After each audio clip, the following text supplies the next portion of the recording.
ਸਾਰਿਆਂ ਨੂੰ ਸਤਿ ਸ਼੍ਰੀ ਅਕਾਲ। ਮੇਰਾ ਨਾਮ ਰਾਜਵੀਰ ਕੌਰ ਹੈ। ਮੈਂ ਬਾਬਾ ਨਾਮਦੇਵ ਸਰਕਾਰੀ ਸੀਨੀਅਰ ਸੈਕੰਡਰੀ ਸਕੂਲ ਘੁਮਾਣ ਜ਼ਿਲ੍ਹਾ ਗੁਰਦਾਸਪੁਰ ਵਿਖੇ ਬਤੌਰ ਪੰਜਾਬੀ ਅਧਿਆਪਿਕਾ ਸੇਵਾ ਨਿਭਾ ਰਹੀ ਹਾਂ। ਅੱਜ ਅਸੀਂ 8ਵੀਂ ਜਮਾਤ ਦੇ ਪੰਜਾਬੀ ਵਿਸ਼ੇ ਦੇ ਪਾਠਕ੍ਰਮ ਵਿੱਚ ਸ਼ਾਮਿਲ ਪੰਜਾਬੀ ਪੁਸਤਕ 8 ਪਹਿਲੀ ਭਾਸ਼ਾ ਵਿੱਚ ਦਰਜ ਪਾਠ ਸੂਚੀ ਅਧੀਨ ਆਉਂਦੇ ਲੜੀ ਨੰਬਰ 5 ਪਾਠ ਦਾ ਨਾਂ ਰੱਬ ਦੀ ਪੌੜੀ, ਜੋ ਕਿ ਇੱਕ ਸਫ਼ਰਨਾਮਾ ਹੈ ਅਤੇ ਬਲਵੰਤ ਗਾਰਗੀ ਜੀ ਦਾ ਲਿਖਿਆ ਹੋਇਆ ਹੈ, ਦੇ ਬਾਰੇ ਗੱਲਬਾਤ ਕਰਾਂਗੇ। ਬਲਵੰਤ ਗਾਰਗੀ ਜੀ ਦਾ ਜਨਮ 4 ਦਸੰਬਰ 1916 ਈਸਵੀ ਵਿੱਚ ਬਠਿੰਡਾ ਜ਼ਿਲ੍ਹੇ ਦੇ ਪਿੰਡ ਸੈਣਾ ਵਿੱਚ ਸ਼ਿਵ ਦਿਆਲ ਜੀ ਦੇ ਘਰ ਹੋਇਆ। ਬਲਵੰਤ ਗਾਰਗੀ ਬਹੁਤ ਹੀ ਪ੍ਰਤਿਭਾਸ਼ਾਲੀ ਨਾਟਕਕਾਰ ਸਨ। 1944 ਈਸਵੀ ਵਿੱਚ ਆਪ ਜੀ ਦਾ ਪਹਿਲਾ ਨਾਟਕ ਲੋਹਾ ਕੁੱਟ ਛਪਿਆ। ਆਪ ਜੀ ਨੇ ਨਾਟਕ, ਇਕਾਂਗੀ, ਕਹਾਣੀ ਸੰਗ੍ਰਹਿ, ਵਾਰਤਕ, ਨਾਵਲ ਅਤੇ ਖੋਜ ਪੁਸਤਕਾਂ ਤੋਂ ਇਲਾਵਾ ਸਫ਼ਰਨਾਮੇ 'ਤੇ ਵੀ ਕਲਮ ਚਲਾਈ। ਰੱਬ ਦੀ ਪੌੜੀ ਲੇਖ ਬਲਵੰਤ ਗਾਰਗੀ ਜੀ ਦੇ ਸਫ਼ਰਨਾਮੇ ਪਾਤਾਲ ਦੀ ਧਰਤੀ ਵਿੱਚੋਂ ਲਿਆ ਗਿਆ ਹੈ। ਪਾਤਾਲ ਦੀ ਧਰਤੀ ਬਲਵੰਤ ਗਾਰਗੀ ਜੀ ਦਾ ਲਿਖਿਆ ਹੋਇਆ ਸਫ਼ਰਨਾਮਾ ਹੈ। ਰੱਬ ਦੀ ਪੌੜੀ ਪਾਤਾਲ ਦੀ ਧਰਤੀ ਸਫ਼ਰਨਾਮੇ ਵਿੱਚੋਂ ਲਿਆ ਗਿਆ ਸਫ਼ਰਨਾਮਾ ਅੰਸ਼ ਹੈ। ਹੁਣ ਅਸੀਂ ਗੱਲ ਕਰਾਂਗੇ ਕਿ ਸਫ਼ਰਨਾਮਾ ਕਿਸ ਨੂੰ ਆਖਦੇ ਹਨ। ਜਦੋਂ ਸੈਰ ਸਪਾਟਾ ਕਰਦਾ ਮਨੁੱਖ ਕਿਸੇ ਭੂ-ਖੰਡ ਦੀਆਂ ਰੰਗੀਨੀਆਂ ਅਤੇ ਵਿਲੱਖਣਤਾਵਾਂ ਬਾਰੇ ਆਪਣੇ ਅਨੁਭਵਾਂ, ਅਹਿਸਾਸਾਂ ਅਤੇ ਹਾਵਾਂ-ਭਾਵਾਂ ਨੂੰ ਕਲਾਤਮਕ ਢੰਗ ਨਾਲ ਲਿਖਤੀ ਰੂਪ ਦਿੰਦਾ ਹੈ, ਤਾਂ ਸਫ਼ਰਨਾਮੇ ਦਾ ਜਨਮ ਹੁੰਦਾ ਹੈ। ਸਫ਼ਰਨਾਮਾ ਸ਼ਬਦ ਸਫ਼ਰ ਅਤੇ ਨਾਮਾ ਸ਼ਬਦਾਂ ਦੇ ਸੁਮੇਲ ਤੋਂ ਬਣਿਆ ਹੈ, ਜਿਸ ਦਾ ਅਰਥ ਹੈ ਸਫ਼ਰ ਦਾ ਬਿਰਤਾਂਤ।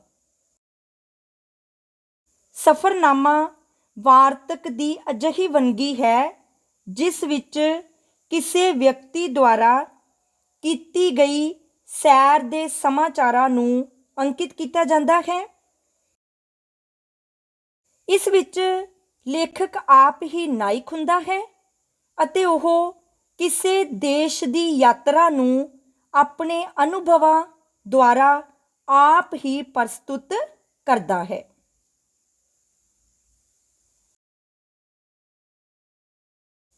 ਰੱਬ ਦੀ ਪੌੜੀ ਸਫ਼ਰਨਾਮੇ ਅੰਸ਼ ਵਿੱਚ ਬਲਵੰਤ ਗਾਰਗੀ ਨੇ ਨਿਊਯਾਰਕ ਦੀ ਐਮਪਾਇਰ ਸਟੇਟ ਬਿਲਡਿੰਗ ਦਾ ਅੱਖੀਂ ਡਿੱਠਾ ਹਾਲ ਵਰਣਨ ਕੀਤਾ ਹੈ।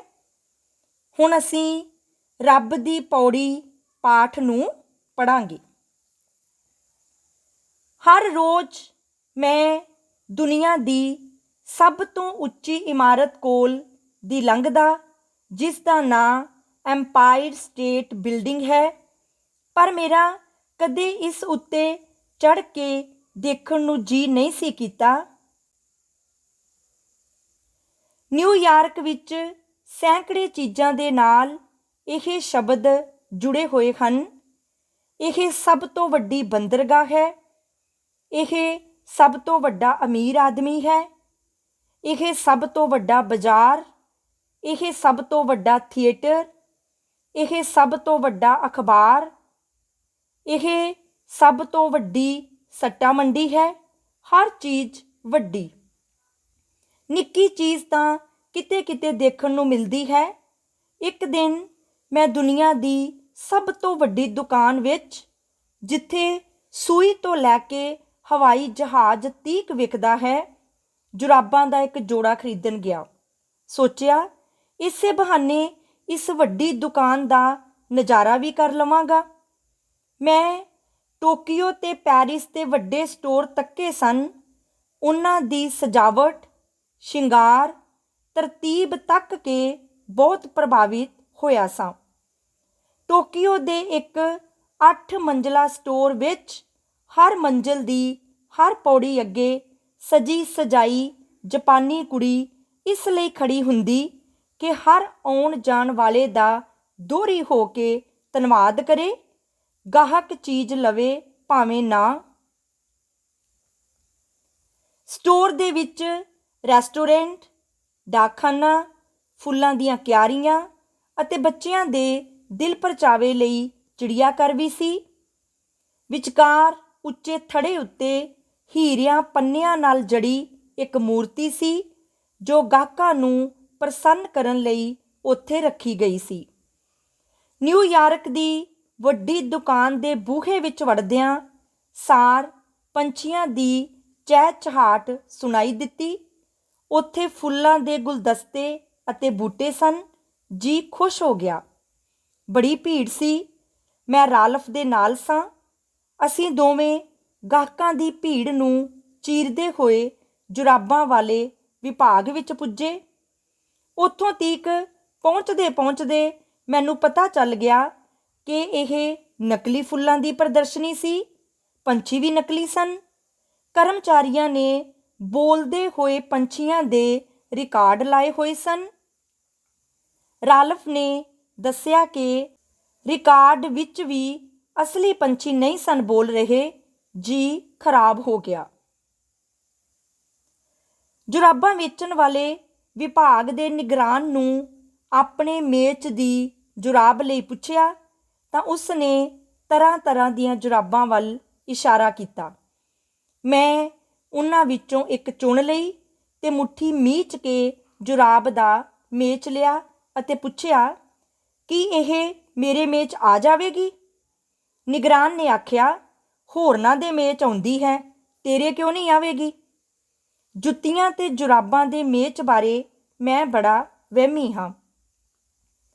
ਜੁਰਾਬ ਨੂੰ ਚੰਗੀ ਤਰ੍ਹਾਂ ਤੱਕ ਕੇ ਤੇ ਹਿਸਾਬ ਲਾ ਕੇ ਮੈਂ ਫੈਸਲਾ ਕਰ ਲਿਆ ਕਿ ਇਸ ਨੂੰ ਖਰੀਦਾਂਗਾ। ਨਿਗਰਾਨ ਨੇ ਵੀ ਮੇਰੇ 5 ਮਿੰਟ ਇਸ ਤਰ੍ਹਾਂ ਚੀਜ਼ ਨੂੰ ਪਸੰਦ ਕਰਨ ਵਿੱਚ ਹੀ ਲਾਉਣ ਉੱਤੇ ਕੁਝ ਫੈਸਲਾ ਕਰ ਲਿਆ ਸੀ। ਇਹ ਆਖ ਕੇ ਕਿ ਮੈਂ ਇਹੋ ਜੁਰਾਬ ਖਰੀਦਾਂ, ਮੈਂ ਜੁਰਾਬ ਨੂੰ ਵੇਖਣ ਲੱਗਾ। ਨਵਾਂ ਟੋਕੀਓ ਤੋਂ ਆਇਆ ਸਾਂ। ਉੱਥੋਂ ਦੇ ਸਟੋਰ ਵਿੱਚ ਜੇ ਫੀਤਾ ਵੀ ਖਰੀਦਣਾ ਹੋਵੇ ਤਾਂ ਕਰਮਚਾਰੀ ਅੱਧਾ ਘੰਟਾ ਤੁਹਾਡੀ ਤਸੱਲੀ ਲਈ ਲਾ ਦਿੰਦੇ ਹਨ ਅਤੇ ਇਸ ਉੱਤੇ ਵੀ ਜੇ ਨਾ ਖਰੀਦੋ ਤਾਂ ਬੜੀ ਨਰਮੀ ਨਾਲ ਤੁਹਾਡਾ ਧੰਨਵਾਦ ਕਰਦੇ ਹਨ ਕਿ ਤੁਸੀਂ ਉਹਨਾਂ ਦੀ ਦੁਕਾਨ ਉੱਤੇ ਚਰਨ ਪਾਏ। ਮੈਂ ਜੁਰਾਬ ਦੇ ਜੋੜੇ ਨੂੰ ਖੋਲ੍ਹਣ ਲੱਗਾ। ਨਿਗਰਾਨ ਨੇ ਝੱਟ ਆਖਿਆ, ਪਹਿਲਾਂ ਪੈਸੇ ਰੱਖ, ਫਿਰ ਜੁਰਾਬਾਂ ਨੂੰ ਉਲਟਾਵੀਂ ਪਲਟਾਵੀਂ। ਪੈਸੇ ਦੇ ਕੇ ਮੈਂ ਜੁਰਾਬਾਂ ਨੂੰ ਤੈਅ ਕਰਕੇ ਜੇਬ ਵਿੱਚ ਪਾਇਆ। ਦੂਜੇ ਬੂਹੇ ਤੋਂ ਬਾਹਰ ਨਿਕਲਣ ਲਈ ਤੁਰਿਆ ਤਾਂ ਗਾਹਕਾਂ ਦੇ ਧੱਕਿਆਂ ਦੀ ਮਦਦ ਨਾਲ ਹੀ ਬਾਹਰ ਆ ਪਿਆ। ਦਿਨ ਦੇ 11 ਵਜੇ ਸਨ। ਸੂਰਜ ਚਮਕ ਰਿਹਾ ਸੀ। ਚਿੱਟੀ ਧੁੱਪ ਨਾਲ ਨਿਊਯਾਰਕ ਦੀਆਂ ਬਿਲਡਿੰਗਾਂ ਲਿੱਪੀਆਂ ਹੋਈਆਂ ਸੁੰਦਰ ਲੱਗ ਰਹੀਆਂ ਸਨ। ਗਲੀ ਵਿੱਚੋਂ ਭਾਂਤ-ਭਾਂਤ ਦੀ ਖਲਕਤ ਲੰਘ ਰਹੀ ਸੀ। ਆਕਾਸ਼ ਨੀਲਾ-ਨੀਲਾ। ਐਮਪਾਇਰ ਸਟੇਟ ਬਿਲਡਿੰਗ ਦੀ ਉੱਚੀ ਬੁਰਜੀ ਲਿਸ਼ਕ ਰਹੀ ਸੀ। ਰਾਲਫ ਨੂੰ ਛੁੱਟੀ ਸੀ। ਜਦੋਂ 5th ਐਵੇਨਿਊ ਦੀ 34ਵੀਂ ਗਲੀ ਕੋਲ ਦੀ ਲੰਘੇ ਤਾਂ ਉਸ ਆਖਿਆ, ਚੱਲ ਐਮਪਾਇਰ ਸਟੇਟ ਬਿਲਡਿੰਗ ਉੱਤੇ ਹੀ ਚੜ੍ਹ ਕੇ ਤੱਕ ਲਈਏ। ਮੈਂ ਇੱਥੇ ਰਹਿੰਦਾ ਹਾਂ, ਬਿਲਕੁਲ ਨੇੜੇ, ਪਰ ਕਦੇ ਨਹੀਂ ਤੱਕਿਆ। ਅਸੀਂ ਬਿਲਡਿੰਗ ਵੱਲ ਵਧੇ ਅਤੇ ਇਸ ਦੇ ਵੱਡੇ ਬੂਹੇ ਵਿੱਚ ਦਾਖਲ ਹੋ ਕੇ ਲਿਫਟ ਵਾਲੀ ਥਾਂ ਜਾ ਖਲੋਤੇ, ਜਿੱਥੇ ਯਾਤਰੀਆਂ ਦਾ ਇੱਕ ਟੋਲਾ ਖੜਾ ਬਿਲਡਿੰਗ ਉੱਪਰ ਜਾਣ ਦੇ ਲਈ ਟਿਕਟ ਖਰੀਦ ਰਿਹਾ ਸੀ। ਰਾਲਫ ਨੇ ਟਿਕਟ ਖਰੀਦੇ। ਅਸੀਂ ਸਾਰੇ ਇੱਕ ਵੱਡੀ ਲਿਫਟ ਵਿੱਚ ਬੈਠ ਗਏ ਜੋ ਡਾਕ ਗੱਡੀ ਵਾਂਗ ਛੁੱਟੀ ਤੇ ਠੂੰ 80ਵੀਂ ਮੰਜ਼ਲ ਉੱਤੇ ਪਹੁੰਚ ਗਈ।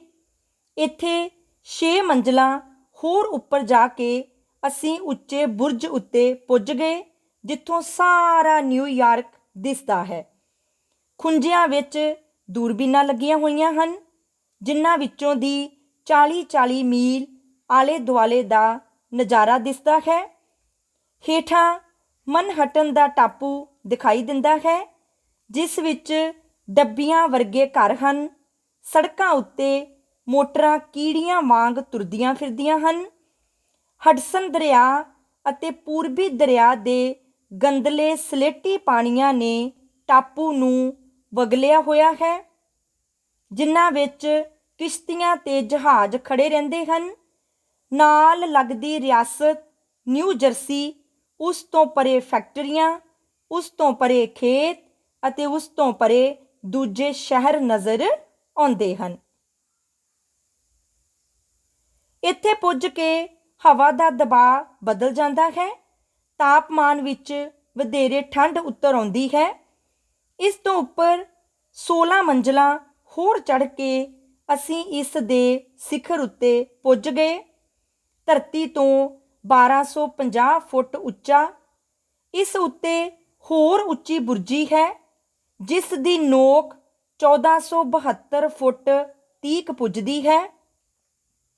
ਕੁਤਬ ਦੀ ਲਾਟ ਤੋਂ ਚੌਗੁਣੀ ਉੱਚੀ 102ਵੀਂ ਮੰਜ਼ਲ ਦੇ ਜੰਗਲੇ ਵਿੱਚ ਖੜੋ ਕੇ ਦੂਰਬੀਨ ਨਾਲ ਅਸੀਂ ਵਿਸ਼ਾਲ ਧਰਤੀ ਤੇ ਇਸ ਦੇ ਬਦਲਦੇ ਰੰਗ ਰੂਪ ਤੱਕ ਰਹੇ ਸਾਂ। ਇੱਥੋਂ 80 ਮੀਲ ਦੂਰ ਤੱਕ ਦੀ ਚੀਜ਼ ਨਜ਼ਰ ਆਉਂਦੀ ਹੈ। ਜੇਕਰ ਸੂਰਜ ਚਮਕ ਰਿਹਾ ਹੋਵੇ ਤੇ ਅਸਮਾਨ ਨਿਖਰਿਆ ਹੋਵੇ, ਜਿਵੇਂ ਆਦਮੀ ਦਿੱਲੀ ਖੜਾ ਹੋਵੇ ਤੇ ਉਸ ਨੂੰ ਮਥੁਰਾ ਦਿਖਾਈ ਦੇ ਰਹੀ ਹੋਵੇ। ਇੱਥੇ ਖੜੇ ਅਸੀਂ ਹਡਸਨ ਦਰਿਆ ਦੇ ਨਿੱਕੇ ਜਿਹੇ ਟਾਪੂ ਵਿੱਚੋਂ ਉੱਭਰੀ ਹੋਈ ਆਜ਼ਾਦੀ ਦੀ ਦੇਵੀ ਦੀ ਮੂਰਤੀ ਵੀ ਤੱਕੀ। ਉੱਚੀ ਬਾਂਹ ਅਮਰੀਕਾ ਦੀ ਆਜ਼ਾਦੀ ਦੀ ਪ੍ਰਤੀਕ।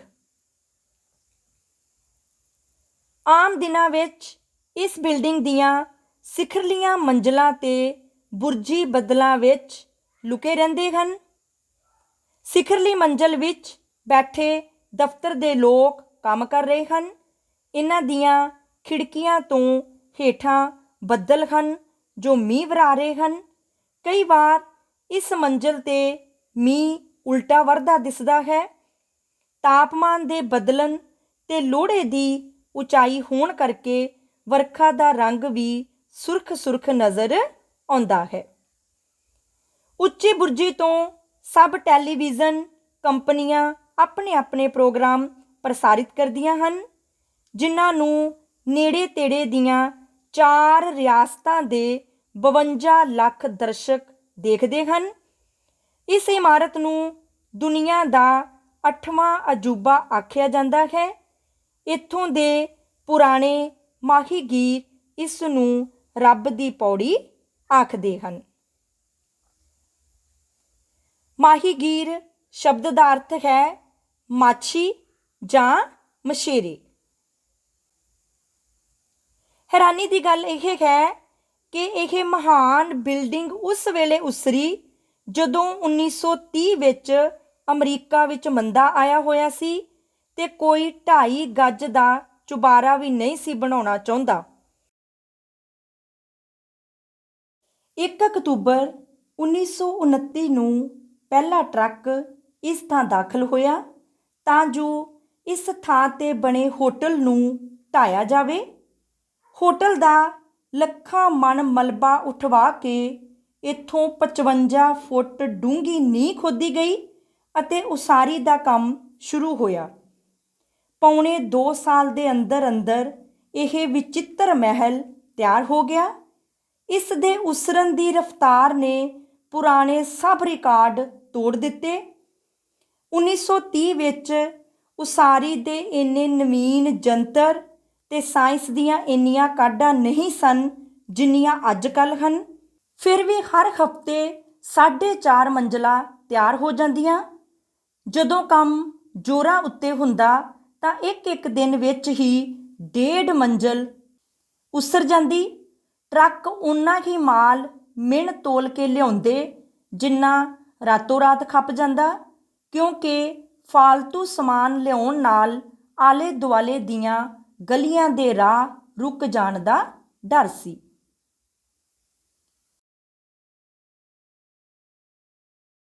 ਜਦੋਂ ਇਹ ਇਨਸਾਨੀ ਕਾਰੀਗਰੀ ਦਾ ਸ਼ਾਹਕਾਰ ਤਿਆਰ ਹੋਇਆ ਤਾਂ ਕਈ ਸਾਲ ਤੀਕ ਇਸ ਦੇ ਹਜ਼ਾਰਾਂ ਕਮਰੇ ਖਾਲੀ ਪਏ ਰਹੇ। 2-3 ਹੱਥਾਂ ਵਿੱਚ ਇਹ ਇਮਾਰਤ ਵਿਕੀ ਤੇ ਸੈਂਕੜ ਨਿਊਯਾਰਕ ਦੇ ਸ਼ਹਿਰੀਆਂ ਨੇ ਇਸ ਨੂੰ ਪ੍ਰਵਾਨ ਕਰ ਲਿਆ। ਇਸ ਵਿੱਚ ਸੈਂਕੜੇ ਦਫ਼ਤਰ ਹਨ ਜਿਨ੍ਹਾਂ ਵਿੱਚ ਹਜ਼ਾਰਾਂ ਆਦਮੀ ਕੰਮ ਕਰਦੇ ਹਨ। ਇਸ ਦੇ ਬਣਾਉਣ ਵਿੱਚ 60,000 ਟਨ ਫੌਲਾਦ ਖਰਚ ਹੋਇਆ। 8.5 ਮੀਲ ਲੰਮੀਆਂ ਪਾਣੀ ਦੀਆਂ ਨਾਲਾਂ ਤੇ 3500 ਮੀਲ ਲੰਮੀ ਟੈਲੀਫੋਨ ਤੇ ਟੈਲੀਗ੍ਰਾਫ ਦੀਆਂ ਤਾਰਾਂ ਵਰਤੀਆਂ ਗਈਆਂ ਹਨ। 74 ਲਿਫਟਾਂ ਹਨ। 2 ਲੱਖ ਕਿਲੋਵਾਟ ਬਿਜਲੀ ਹਰ ਮਹੀਨੇ ਖਰਚ ਹੁੰਦੀ ਹੈ। ਇਸ ਦੀਆਂ 6,500 ਖਿੜਕੀਆਂ ਨੂੰ ਮਜ਼ਦੂਰ ਦਿਨ ਰਾਤ ਸਾਫ਼ ਕਰਦੇ ਰਹਿੰਦੇ ਹਨ ਅਤੇ ਇੱਕ ਖਿੜਕੀ ਦੀ ਵਾਰੀ 15 ਦਿਨਾਂ ਪਿੱਛੋਂ ਆਉਂਦੀ ਹੈ। ਇੱਥੇ 1860 ਪੌੜੀਆਂ ਹਨ। 200 ਔਰਤਾਂ ਇਸ ਦੇ ਕਮਰਿਆਂ ਨੂੰ ਹਰ ਰੋਜ਼ ਸਾਫ਼ ਕਰਦੀਆਂ ਹਨ ਅਤੇ 35,000 ਦਰਸ਼ਕ ਇਸ ਉੱਤੇ ਚੜ੍ਹ ਕੇ ਨਿਊਯਾਰਕ ਦਾ ਨਜ਼ਾਰਾ ਮਾਣਦੇ ਹਨ। 90ਵੀਂ ਮੰਜ਼ਲ ਦੇ ਬੁਰਜ ਵਿੱਚ ਤੇਜ਼ ਰੋਸ਼ਨੀਆਂ ਜੜੀਆਂ ਹੋਈਆਂ ਹਨ ਜੋ ਰਾਤ ਵੇਲੇ ਚਾਨਣ ਦੀਆਂ ਧਾਰਾਂ ਵਗਾਉਂਦੀਆਂ ਹੋਈਆਂ ਘੁੰਮਦੀਆਂ ਹਨ। ਇਹ 300 ਮੀਲ ਦੀ ਵਿੱਥ ਤੋਂ ਨਜ਼ਰ ਆਉਂਦੀਆਂ ਹਨ। ਦੁਨੀਆ ਦੀ ਸਭ ਤੋਂ ਤੇਜ਼ ਰੋਸ਼ਨੀ। ਇਸ ਦੀ ਤਸਵੀਰ ਦੇ ਲੱਖਾਂ ਕਾਰਡ ਹੁਣ ਤੀਕ ਵਿਕ ਚੁੱਕੇ ਹਨ। ਕਈ ਫਿਲਮਾਂ ਵਿੱਚ ਇਸ ਨੂੰ ਦਿਖਾਇਆ ਜਾ ਚੁੱਕਾ ਹੈ ਅਤੇ ਵੱਡੇ ਵੱਡੇ ਲੀਡਰ, ਫਿਲਮ ਸਟਾਰ, ਦੁਨੀਆ ਦੇ ਮਹਾਨ ਚਿੱਤਰਕਾਰ ਤੇ ਵਿਦਵਾਨ ਇਸ ਉੱਤੇ ਚੜ੍ਹ ਕੇ ਧਰਤੀ ਦੀ ਵਿਸ਼ਾਲ ਝਾਤ ਪਾ ਚੁੱਕੇ ਹਨ। ਠੰਡੀ ਧੁੱਪ ਵਿੱਚ ਖੜੇ ਅਸੀਂ ਹੇਠਾਂ ਵਿਛੇ ਸ਼ਹਿਰ ਤੇ ਖਾੜੀਆਂ ਨੂੰ ਤੱਕਦੇ ਰਹੇ। ਹਰ ਚੀਜ਼ ਹਕੀਰ, ਨੀਵੀਂ ਤੇ ਛੋਟੀ ਨਜ਼ਰ ਆ ਰਹੀ ਸੀ। ਇੱਥੋਂ ਉੱਤਰ ਕੇ ਅਸੀਂ ਮੁੜ 86ਵੀਂ ਮੰਜ਼ਲ ਉੱਤੇ ਆਏ। ਹਵਾ ਦੇ ਠੰਡੇ ਬੁੱਲਿਆਂ ਤੋਂ ਬਚਣ ਲਈ ਅੰਦਰ ਸ਼ੀਸ਼ੇ ਦੇ ਬਣੇ ਕੈਫੇ ਵਿੱਚ ਚਲੇ ਗਏ ਅਤੇ ਗਰਮ ਹੈਮਬਰਗਰ ਖਾਧੇ। ਇਸ ਨਜ਼ਾਰੇ ਪਿੱਛੋਂ ਵੱਡੀ ਦੁਕਾਨ ਦੀ ਬੇਸਵਾਦੀ ਦੂਰ ਹੋ ਗਈ। ਮੈਂ ਨਵੀਆਂ ਜੁਰਾਬਾਂ ਜੇਬ ਵਿੱਚੋਂ ਕੱਢ ਕੇ ਪਾ ਲਈਆਂ ਜੋ ਵਾਕਈ ਮੇਰੇ ਮੇਚ ਆ ਗਈਆਂ।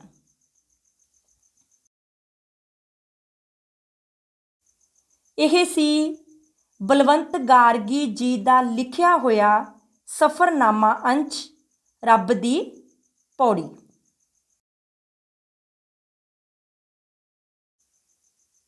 ਹੁਣ ਅਸੀਂ ਰੱਬ ਦੀ ਪੌੜੀ ਪਾਠ ਦੇ ਕੁਝ ਅਭਿਆਸੀ ਪ੍ਰਸ਼ਨ ਅਤੇ ਉਹਨਾਂ ਪ੍ਰਸ਼ਨਾਂ ਦੇ ਉੱਤਰ ਦੇਖਾਂਗੇ।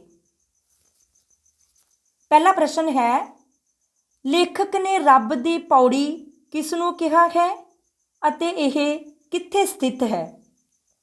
ਇਸ ਪ੍ਰਸ਼ਨ ਦਾ ਉੱਤਰ ਹੈ, ਲੇਖਕ ਨੇ ਐਮਪਾਇਰ ਸਟੇਟ ਬਿਲਡਿੰਗ ਨੂੰ ਰੱਬ ਦੀ ਪੌੜੀ ਕਿਹਾ ਹੈ।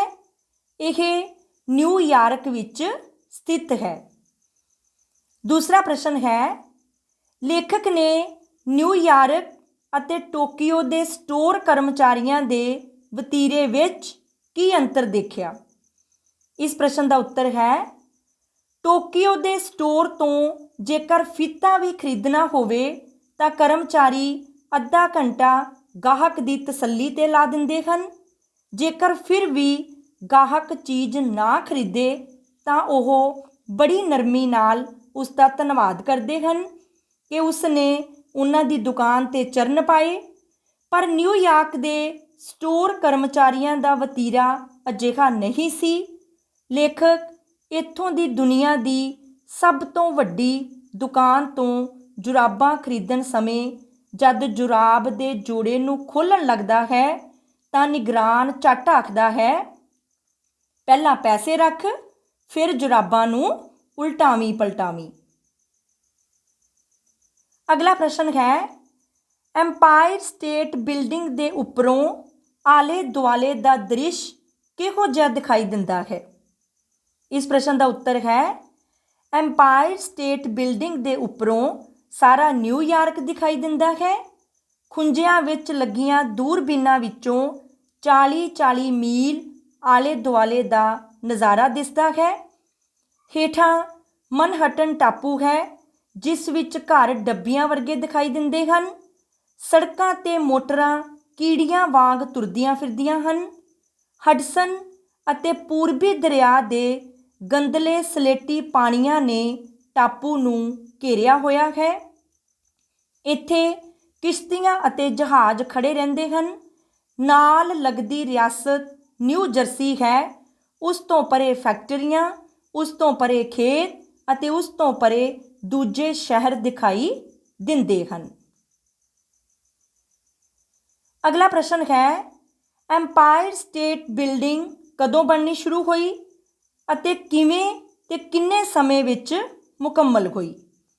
ਇਸ ਪ੍ਰਸ਼ਨ ਦਾ ਉੱਤਰ ਹੈ, ਐਮਪਾਇਰ ਸਟੇਟ ਬਿਲਡਿੰਗ 1930 ਈਸਵੀ ਵਿੱਚ ਬਣਨੀ ਸ਼ੁਰੂ ਹੋਈ। ਪੌਣੇ 2 ਸਾਲ ਦੇ ਅੰਦਰ ਅੰਦਰ ਇਹ ਇਮਾਰਤ ਤਿਆਰ ਹੋ ਗਈ। ਇਸ ਦੀ ਉਸਾਰੀ ਵਿੱਚ ਉਸ ਸਮੇਂ ਦੇ ਨਵੀਨ ਯੰਤਰਾਂ ਤੇ ਸਾਇੰਸ ਦੀਆਂ ਕਾਢਾਂ ਦੀ ਵਰਤੋਂ ਹੋਈ। ਅਗਲਾ ਪ੍ਰਸ਼ਨ ਹੈ, ਇਸ ਇਮਾਰਤ ਭਾਵ ਐਮਪਾਇਰ ਸਟੇਟ ਬਿਲਡਿੰਗ ਦੀ ਵਰਤੋਂ ਕਿਹੜੇ-ਕਿਹੜੇ ਕੰਮਾਂ ਲਈ ਕੀਤੀ ਜਾਂਦੀ ਹੈ? ਇਸ ਪ੍ਰਸ਼ਨ ਦਾ ਉੱਤਰ ਹੈ, ਐਮਪਾਇਰ ਸਟੇਟ ਬਿਲਡਿੰਗ ਵਿੱਚ ਸੈਂਕੜੇ ਦਫ਼ਤਰ ਹਨ। ਇਹਨਾਂ ਵਿੱਚ ਹਜ਼ਾਰਾਂ ਆਦਮੀ ਕੰਮ ਕਰਦੇ ਹਨ। ਹੁਣ ਅਸੀਂ ਕੁਝ ਸ਼ਬਦਾਂ ਦੇ ਅਰਥ ਅਤੇ ਉਹਨਾਂ ਸ਼ਬਦਾਂ ਦੀ ਵਾਕਾਂ ਦੇ ਵਿੱਚ ਵਰਤੋਂ ਕਰਾਂਗੇ। ਪਹਿਲਾ ਸ਼ਬਦ ਹੈ ਸਜਾਵਟ।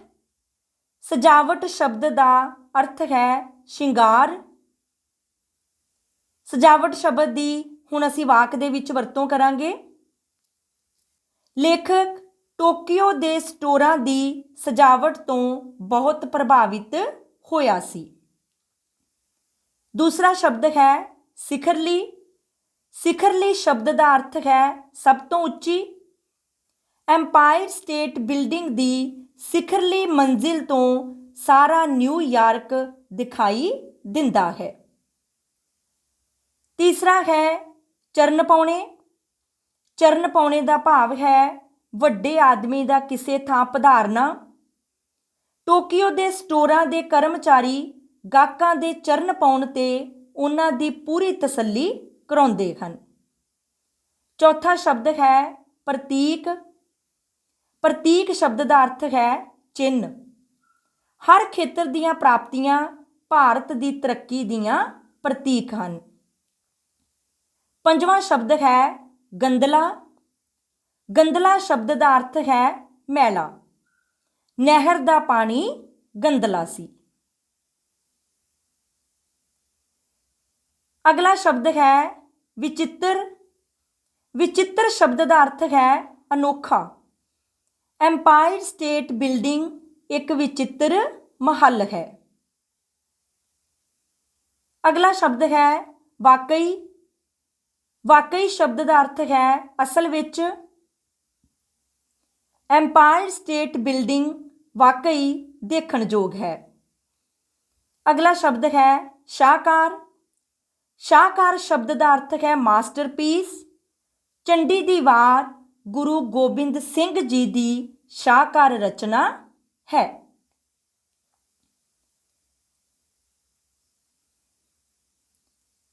ਇਹ ਸੀ 8ਵੀਂ ਜਮਾਤ ਦੇ ਪਾਠਕ੍ਰਮ ਵਿੱਚ ਸ਼ਾਮਿਲ ਬਲਵੰਤ ਗਾਰਗੀ ਜੀ ਦੇ ਸਫ਼ਰਨਾਮੇ ਪਾਤਾਲ ਦੀ ਧਰਤੀ ਵਿੱਚੋਂ ਲਿਆ ਗਿਆ ਸਫ਼ਰਨਾਮਾ ਅੰਸ਼ ਰੱਬ ਦੀ ਪੌੜੀ, ਜਿਸ ਵਿੱਚ ਬਲਵੰਤ ਗਾਰਗੀ ਜੀ ਨੇ ਨਿਊਯਾਰਕ ਦੀ ਐਮਪਾਇਰ ਸਟੇਟ ਬਿਲਡਿੰਗ ਦਾ ਅੱਖੀ ਡਿੱਠਾ ਹਾਲ ਵਰਣਨ ਕੀਤਾ ਹੈ। ਧੰਨਵਾਦ।